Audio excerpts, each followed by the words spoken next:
નમસ્તે વિદ્યાર્થી મિત્રો. તો આજે આપણે ટુ બી વર્બ્સ સિરીઝના ત્રીજા વિડીયોની અંદર આપણે શેલ બી અને વિલ બીની ચર્ચા કરીશું. આ પહેલા પણ આપણે એમિઝાર અને વોઝ વનનો આપણે વિડીયો બનાવેલો છે. જો તમે ન જોયો હોય તો જોઈ લેજો, તો આ સમજવામાં તમને વધારે અનુકૂળ રહેશે. તો પહેલા બેઝિક માહિતી થોડી ઘણી મેળવી લઈએ. તો શેલ બી અને વિલ બી એ ફ્યુચર ટેન્સના ટુ બીના રૂપ છે. એના સેન્ટેન્સ કેવી રીતે બનાવવા, એનો ઉપયોગ કેવી રીતે કરવો, ક્યાં કરવો, એની આપણે ડીપની અંદર પાછળ ચર્ચા કરીશું. સ્ટ્રક્ચર એટલે કે વાક્ય રચના કેવી રીતે ગોઠવવી, કર્તા, ક્રિયાપદ, અન્ય શબ્દો કેવી રીતે ગોઠવવા, એની પણ આપણે ચર્ચા કરીશું. અને એક આ કન્ફ્યુઝન છે, ઘણી વાર આઈ સાથે સેલ પણ વપરાતું હોય છે અને વિલ પણ વપરાતું હોય છે. તો આની પણ આપણે લાસ્ટની અંદર આપણે ક્વેરી દૂર કરીશું. બરોબર, ચલો તો જોઈએ આગળ. હવે એનો ઉપયોગ ક્યાં કરવો એ સમજી લઈએ. કેવી રીતે કરવો એ પછી સમજીશું. પહેલા ક્યાં કરવો એ ધ્યાનથી સમજજો, ખૂબ જ મહત્વની વસ્તુ છે. તો પહેલા તો કેવા વાક્યોમાં તમે આનો ઉપયોગ કરશો શેલ બી અને વિલ બીનો? ક્રિયા વગરના વાક્યોમાં જ આનો ઉપયોગ થશે. મતલબ એવા વાક્યોની અંદર જ તમે શેલ બી અને વિલ બીનો ઉપયોગ કરશો જ્યાં એક્શન ન હોય. શું ન હોય? એક્શન ન હોય, ખાલી સાદા વાક્યો હોય. એવા વાક્યોની અંદર જ શેલ બી અને વિલ બીનો આપણે ઉપયોગ કરીશું. કેવા વાક્યોની અંદર? તો જુઓ. હવે શેલ બી અને વિલ બી એ ભવિષ્ય દર્શાવે છે. તો આવનારા સમયના એટલે કે ભવિષ્ય માટે તમે તમારું કોઈ ડિસિઝન લેતા હોય અથવા ભવિષ્ય માટે કંઈક વિચારતા હોય કે હું આમ હોઈશ, હું ડોક્ટર હોઈશ. માની લો તમે પહેલા તમે તમારી પોઝિશન વિચારતા હોય, તમે ઓળખ વિશે વિચારતા હોય, તો કે આઈ વિલ બી અ ડોક્ટર. આ તો તમારી પોઝિશન થઈ. પછી તમે તમારું સ્થાન બતાવો તો આઈ will B in Goa, I will B in New York, I will B in America. તો આ તમે તમારું લોકેશન બતાવી ભવિષ્યમાં હું અહીંયા જઈશ. પછી તમે તમારી ભવિષ્યની સ્થિતિ બતાવો, I will be happy, I will be a rich man. બરોબર, તો આ તમે તમારી કન્ડિશન બતાવી. તો ભવિષ્યના લગતું તમે કંઈક વિચારતા હોય જેની અંદર માત્ર પોઝિશન, લોકેશન કે કન્ડિશનની ચર્ચા થતી હોય, અંદર કોઈ ક્રિયા ન હોય, ત્યારે શેલ બી અને વિલ બી નો આપણે ઉપયોગ કરીશું. અંદર શું ન હોવું જોઈએ? તો ખાસ ધ્યાન રાખજો, અંદર એક્શન ન હોવી જોઈએ, તો જ શેલ બી અને વિલ બી નો ઉપયોગ થશે. અત્યારે હાલ માત્ર ખાલી એનો ઉપયોગ ક્યાં થાય એ સમજીએ છીએ. કેવી રીતે કરવો, વાક્યો કેવી રીતે બનશે એ પાછળ જોઈશું. તો જો તમારે એના માટે આ કોઠો યાદ રાખો ખાસ છે કે આઈ અને વી આ બંને સાથે શેલ બી આવશે. બાકીના બધા સાથે, બધા કર્તા સાથે, બધા સબ્જેક્ટ સાથે વિલ બી નો ઉપયોગ થશે.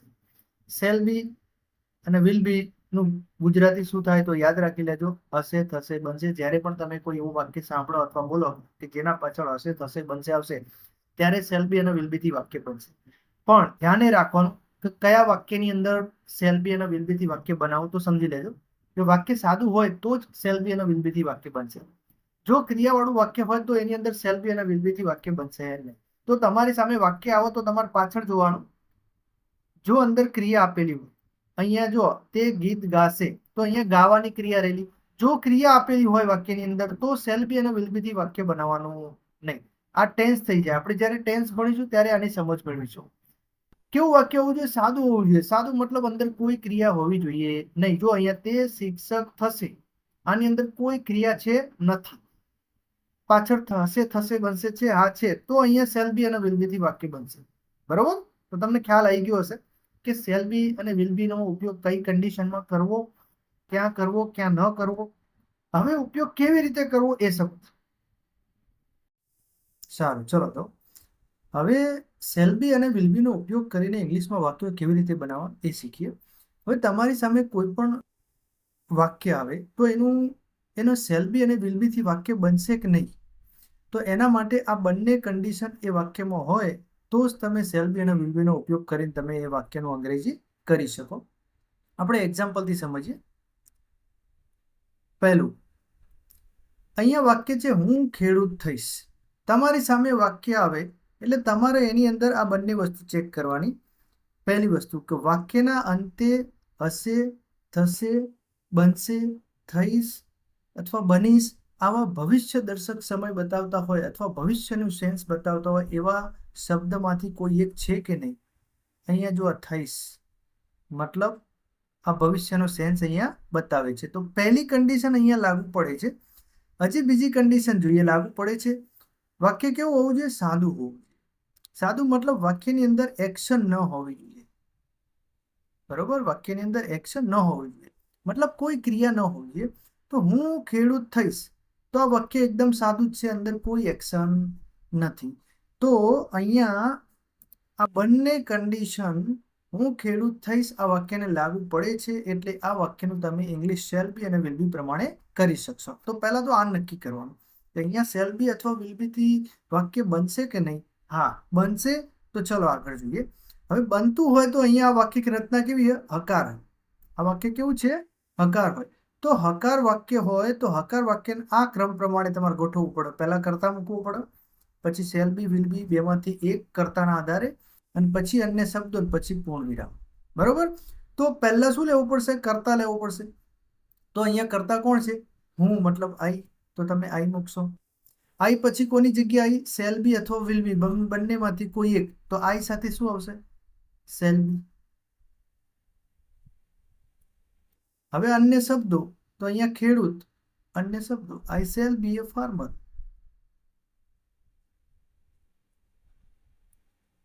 બરોબર, ખ્યાલ આવી ગયો? તો આ ક્રમ પ્રમાણે તમારે આ સ્ટેપ ફોલો કરશો એટલે તમારો ઇઝીલી તમને આવડી જશે. હજી બીજા એક્ઝામ્પલ જોઈએ.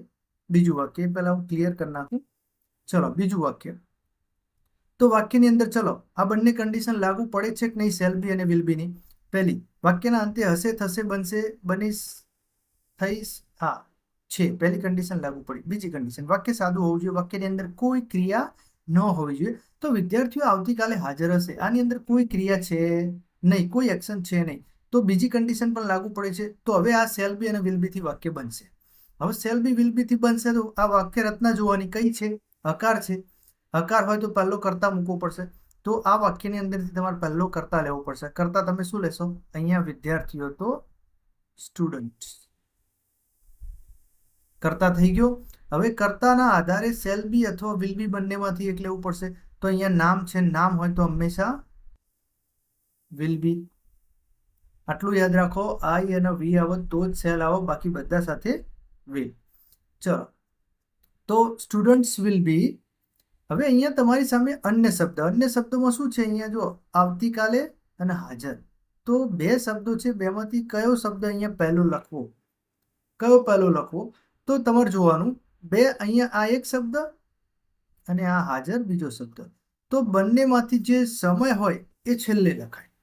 જે શબ્દ સમયનો ઉલ્લેખ કરતો હોય એ છેલ્લે લખાય. તો અહીંયા જો આવતીકાલે એ સમયનો ઉલ્લેખ કરો તો એ છેલ્લે લખાશે. સમય હંમેશા વાક્યના અંતે લખાય. તો અહીંયા હાજર પહેલા લખાશે. તો અહીંયા સ્ટુડન્ટ્સ વિલ બી પ્રેઝન્ટ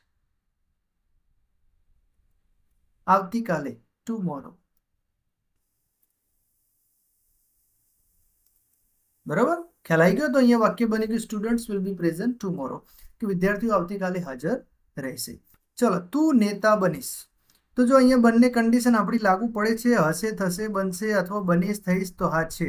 વાક્ય કેવું? એકદમ સાદું, તો બનશે. તો અહીંયા તું મતલબ કરતા તું, તો એનું ઇંગ્લિશ થાય યુ. યુ સાથે શું આવશે? Shall be, will be. તો અહીંયા વિલ બી. નેતા, અ લીડર. ખ્યાલ આવી ગયો?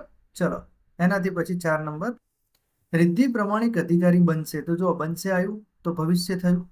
હવે વાક્ય કેવું છે? એકદમ સાદું છે, અંદર કોઈ ક્રિયા નથી.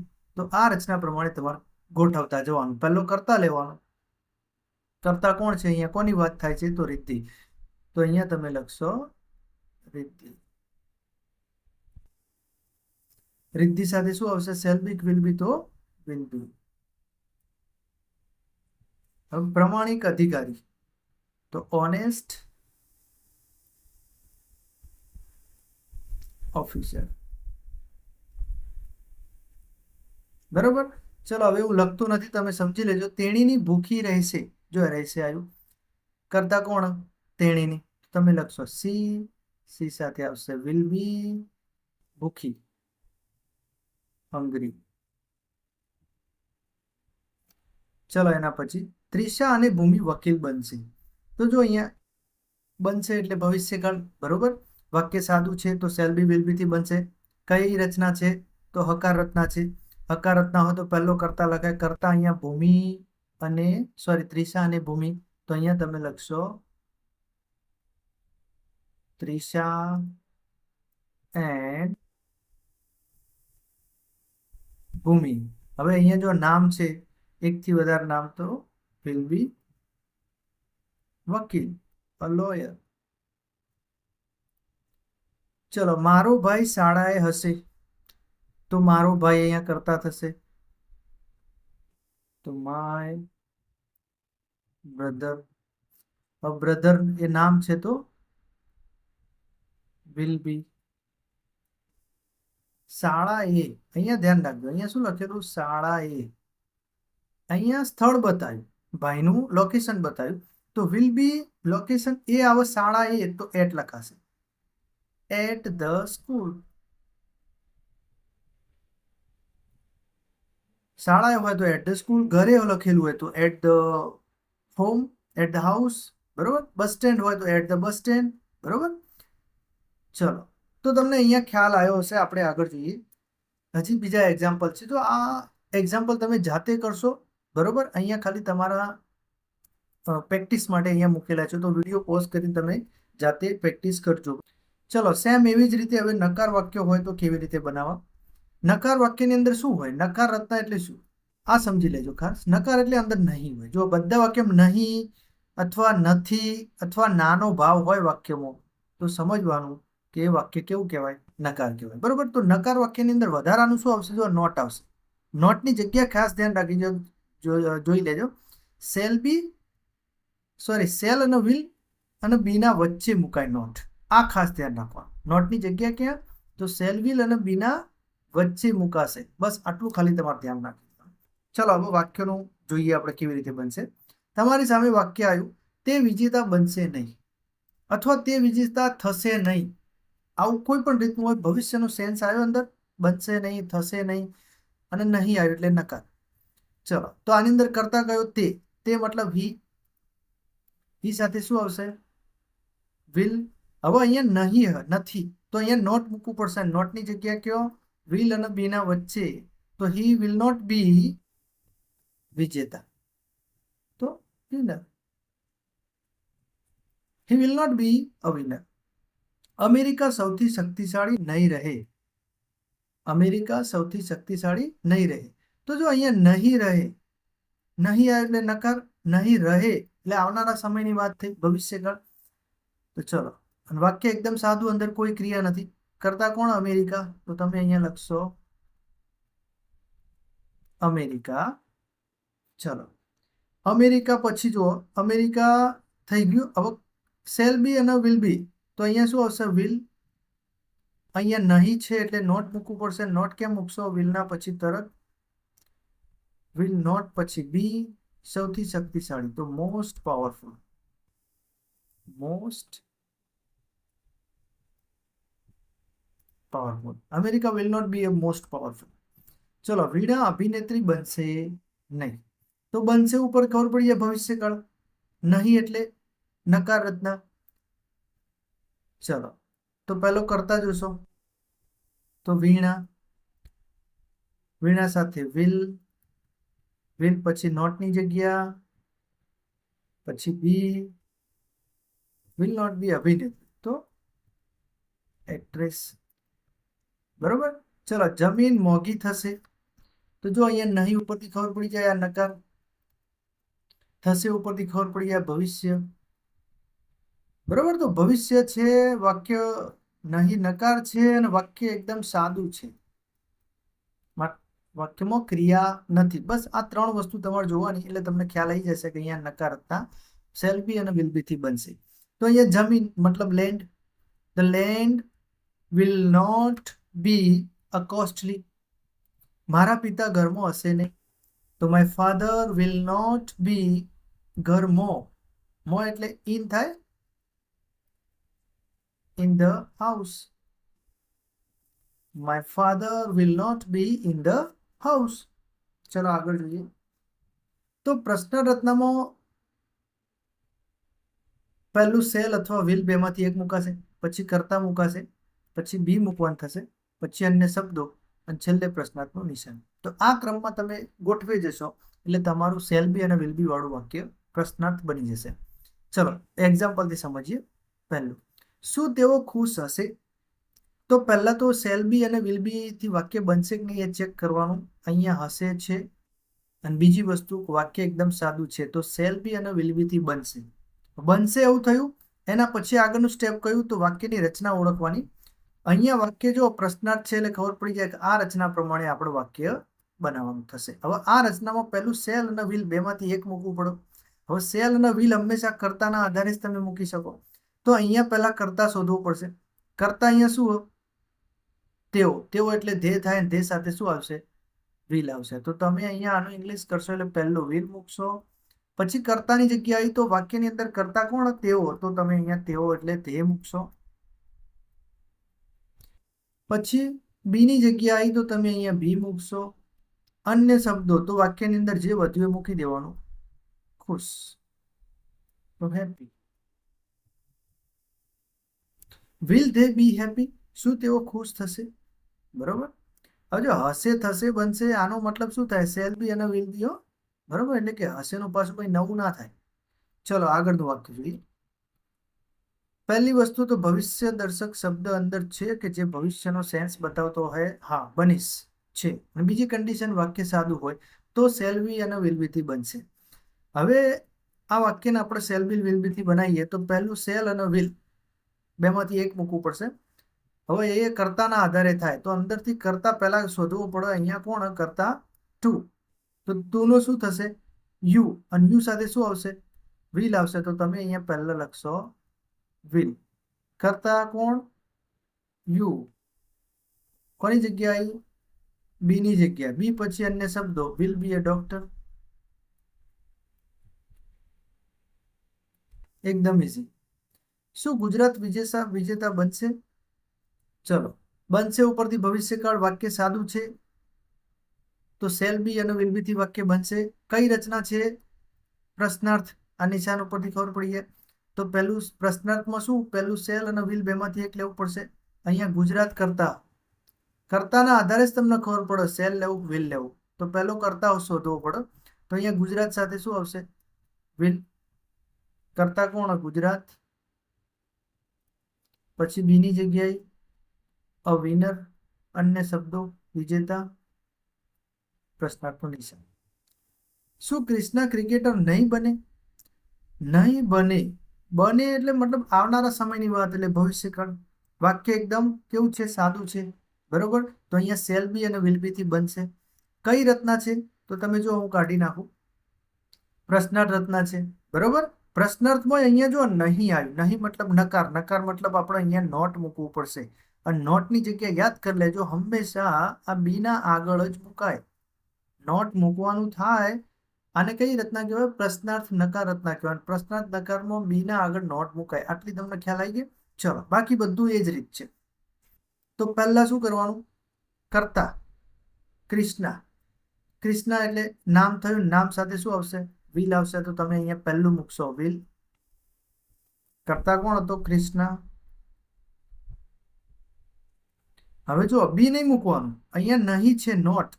તો પહેલા નોટ મૂકવાનું અને પછી બી મૂકવાનું. અહીંયા તમે ધ્યાન રાખજો નોટની જગ્યા ક્યાં રહેશે? બીના આગળ રહેશે. બીના પાછળ ના મૂકતા. સારું, ચલો. તો will Krishna not be a cricketer?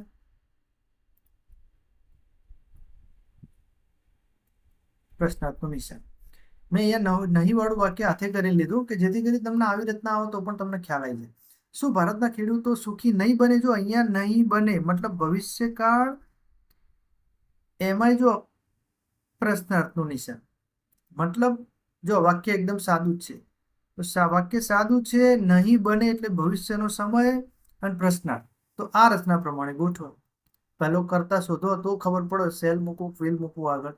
તો કરતા અહીંયા ભારતના ખેડૂતો. તો ભારતના ખેડૂતો તમે શું લખશો?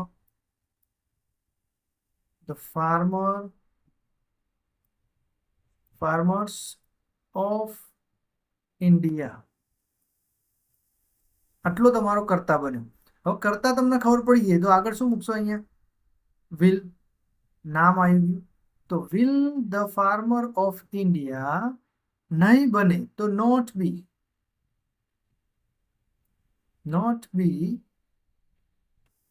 હેપી, સુખી. તો will the farmer of India not be happy? શું ભારતના ખેડૂતો સુખી નહીં બને? બરોબર. તો આ એની પ્રશ્ન રચના હતી. આવું કોઈ પણ વાક્ય આવે તો હવે તમને આવડવું જોઈએ. ચલો આગળ. હવે આ એક કન્ફ્યુઝન છે શેલ બી અને વિલ બી નું, સમજી લઈએ. સમજો, પહેલા કોઠો સમજીએ. આ જે કોઠો છે એ આપણે ભણી ગયા, બરોબર. આ કોઠો આપણે ભણી ગયા 1 નંબરનો. ના 2 નંબરનો જે કોઠો છે એ ખાલી આપણે સમજવાનું છે. ઘણી વાર તમે જોયું હોય તો આઈ સાથે લોકો સેલ પણ લખતા હોય છે અને આઈ સાથે વિલ પણ લખતા હોય છે. તો બંને વાક્યો સાચા છે. બંને વચ્ચે શું અંતર છે, શું ફરક છે એ ખાલી સમજીએ. જો અહીંયા પહેલા કોઠા આઈ અને વી સાથે આપણે શું લખીએ? જનરલી સેલ બી લખીએ. જ્યારે તમે આઈ સાથે સેલ કે વિલ બી બોલો, ત્યારે આઈ સાથે સેલ બોલો ત્યારે સમજવાનું તમે એ કામ કરવા માટે 50-50 છો, 50%. બરોબર. પણ જ્યારે કોઈ માણસ એમ બોલો આઈ સાથે કે વી સાથે વિલ લગાવો ત્યારે સમજવાનું કે એ જે બોલ્યો હશે એ 100% એ કરશે જ, શ્યોર છે એ, તો જ તમે આઈ સાથે વિલ લખાય. એક્ઝામ્પલ તરીકે કોઈ એક માણસ છે અને 2 વાક્યો બોલે, આઈ શેલ બી એ ટીચર અને આઈ વિલ બી એ ટીચર. તો બંનેમાં ફરક શું? તો એમ કે જ્યારે આઈ શેલ બી ટીચર, હું શિક્ષક બનીશ. અહીંયા સેલ વાપર્યું એનો મતલબ એવો થયો કે શિક્ષક બને પણ ખરો, ન પણ બને, શ્યોર નહીં. પણ જ્યારે જો એમ કે આઈ વિલ બી એ ટીચર, તો સમજવાનું કે 100% ટીચર બનવા માગે છે, એમ એ ટીચર બનીને જ બતાવશે, એવો એનો કહેવાનો ભાવાર્થ છે. નીચે સમજીએ. યુ સાથે વિલ બી, યુ સાથે વિલ બી, હી સાથે વિલ બી, સી સાથે વિલ બી, ઇટ સાથે વિલ બી અને ધે સાથે વિલ બી. આવું જ્યારે આપણે કહેતા હોય ત્યારે સમજવાનું કે 50-50. મતલબ તમે એક કામ કરો પણ ખરા, ન પણ કરો. દાખલા તરીકે એમ કહું, he will be a doctor. આ તો આપણે ભણ્યા જ છીએ, બરાબર. હી સાથે વિલ બી કહેવો તો એનો મતલબ એવો થયો કે અહીંયા શ્યોર નથી, શ્યોર નથી મતલબ નોટ શ્યોર, શ્યોર નથી. પણ જો અહીંયા યુ સાથે તમે સેલ વાપરો, યુ સાથે સેલ, હી સાથે સેલ, સી સાથે, ઇટ સાથે, ધે સાથે તમે સેલ વાપરો એ સમજવાનું તમે એ જે પણ બોલો છો એના માટે તમે શ્યોર છો. અહીંયા હું એક્ઝામ્પલ લખું, હી શેલ બી અ ડોક્ટર. હું અહીંયા બેઠો છું એટલે તમને કદાચ દેખાતું નહીં હોય. તો અહીંયા એનો કહેવાનો મતલબ શું થશે? 100% શ્યોર છે આના માટે. He shall be a doctor, a doctor બનશે જ, એવો એનો કહેવાનો ભાર છે. બરોબર. તો અહીંયા તમે કન્ફ્યુઝન સમજ્યા હશો. એટલે એવું નહીં વિચારવાનું. અને અત્યારે હાલના મોડર્ન ઇંગ્લિશમાં તો બધા લગભગ વિલ જ વાપરે, કોઈ સેલ વાપરતું નથી. પહેલાંના ઇંગ્લિશની અંદર લોકો વાપરતા હતા સેલ, પણ બોલવામાં તો લગભગ બધા વિલ જ વાપરશે.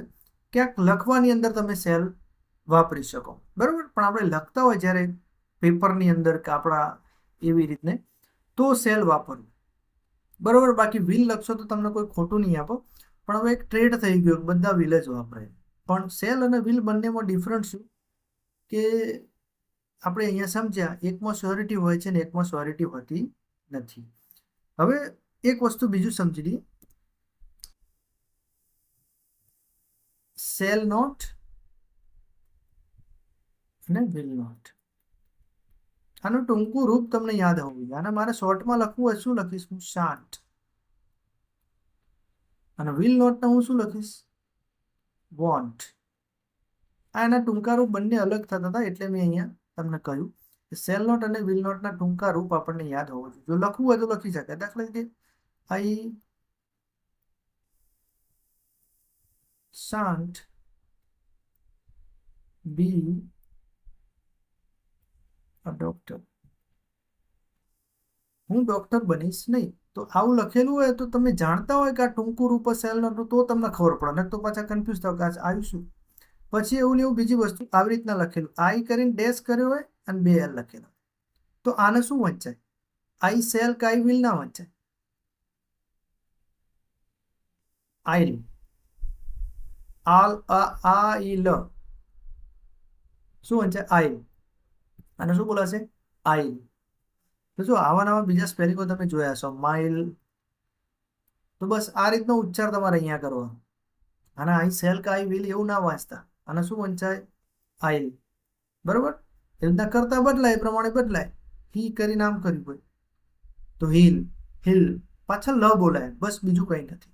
બરોબર? સારું, તો આશા રાખું કે તમને શેલ બી અને વિલ બી થી વાક્યો કેવી રીતે બનાવવા એમાં તમને ખબર પડી હશે. બરોબર? સારું, ચલો તો રજા લઉં. જય હિન્દ, જય ભારત, અસ્તુ. Thank you.